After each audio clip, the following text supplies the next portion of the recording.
Skip rope. Just skip rope. You think you're a bad motherfucker? Skip some rope for 10 minutes every day. You'd be shocked at how hard it is to skip rope for 10 minutes. That's so good for you. So good for you. So simple. Good for footwork. Someone was talking about that at some football player. I forget what the story was, but he was talking to this other football player's kid, or this other guy's kid who wanted to play football. And he's like, do you skip rope? And he's like, no. He goes, well, why don't you skip rope?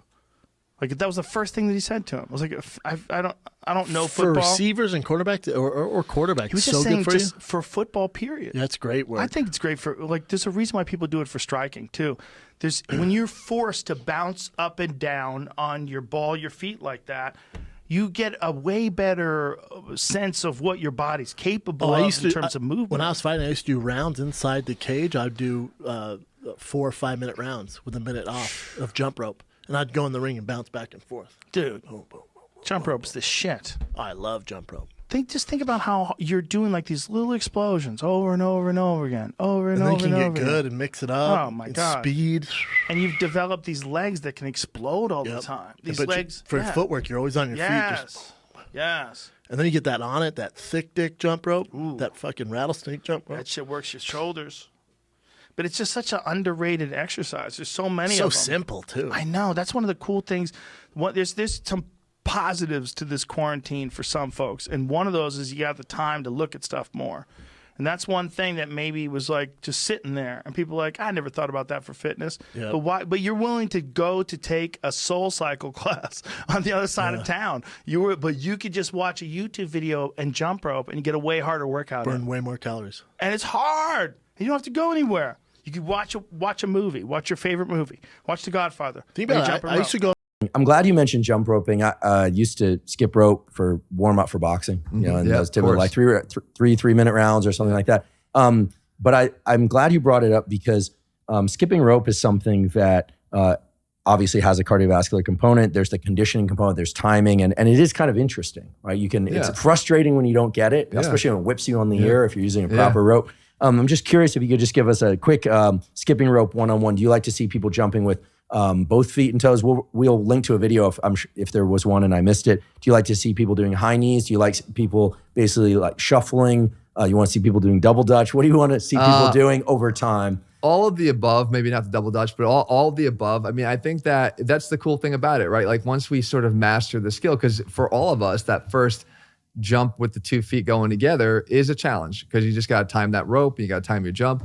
And then we get bored, as we often do as humans. We get bored with what we can do and we want to take on new challenges. So then it becomes one leg at a time, or then it becomes side-to-side hops, right? And all of those things are beneficial, I believe, neurologically to enhancing the ability to do the skill as a whole, but also just because I'm such a believer in training in all three planes. So like just doing straight up and down versus now I can do frontal plane side-to-side motion, and then I can even do small little twists or corkscrews, we call them. It requires a different, you would know more about it better than I do, it requires different neurological patterns to be able to coordinate that because you're changing the orientation of your body in space. So it's not just that I'm changing the exercise, but I'm changing how my body interprets that exercise because of what's happening to my body in space.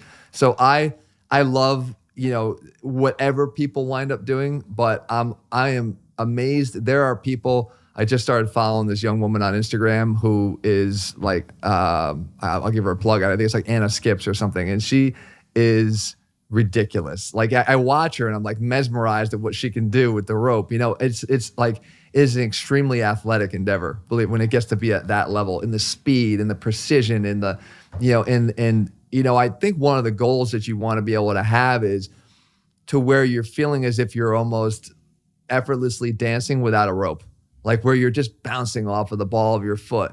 And it's an important skill to learn too, whether you go back to run or even jog, right? Just like, more casual running. Learning how to land is so important.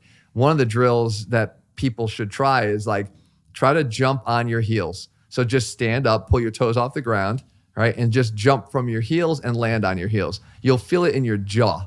You'll literally feel your jaw rattle when you land on your heels. There is no shock absorption capabilities through your heels. Meantime, a lot of people land on their heels a lot when they run. And your body's not built to absorb the forces like the ball of your foot could. It's really built as a spring. And the foot is, to me, as a physical therapist, the foot has always been one of the most amazing. You talk about having bad feet. I have flat feet. It looks like I got flippers if I took my shoes off. Like I'm wearing scuba fins. There is no adaptability of that foot to the surface. When it's completely caved and flattened like that, the job of the foot is to be adaptable. Well, there is some adaptability because it's so floppy, but at the same time, at some point, that critical juncture when you're going to then step through and you need to be able to push off, the foot has to actually changes in the midfoot itself to become a rigid lever, is what they call it. You're going from a mobile adapter to a rigid lever. That rigid lever literally locks up the mid-tarsal joint to become solid so that you can push off of it with leverage. If you lack that capability, all those stresses that are supposed to be borne by the foot go up into the ankle, into the knee, into the hip, into the low back. So learning how to land and start to train your body to experience ground reaction forces the right way is so critical to all other function and all other disability up the kinetic chain. And jumping rope is like one of the best ways to learn how to do that. Great.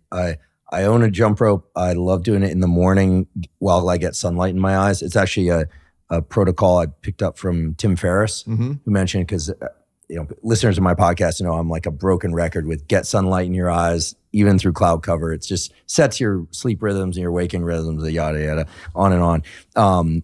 But sometimes it'd be kind of boring for people and I want to get them off their phone. So jumping rope is also just a great way to wake up. So jumping rope can be the cardio workout, the 15 or 30 minutes. Definitely. And there's sort of that hybrid that we were talking about before of like, you're not necessarily dropping down to the ground and doing burpees, but I just look at it as a more athletic endeavor because of the coordination involved than just simply walking or jogging. Yeah, and it's not much of a equipment requirement. No, very super minimal easy. cost. You Yeah. could even use a rope or something if you. Although we even instruct people that they can use no rope and just pretend.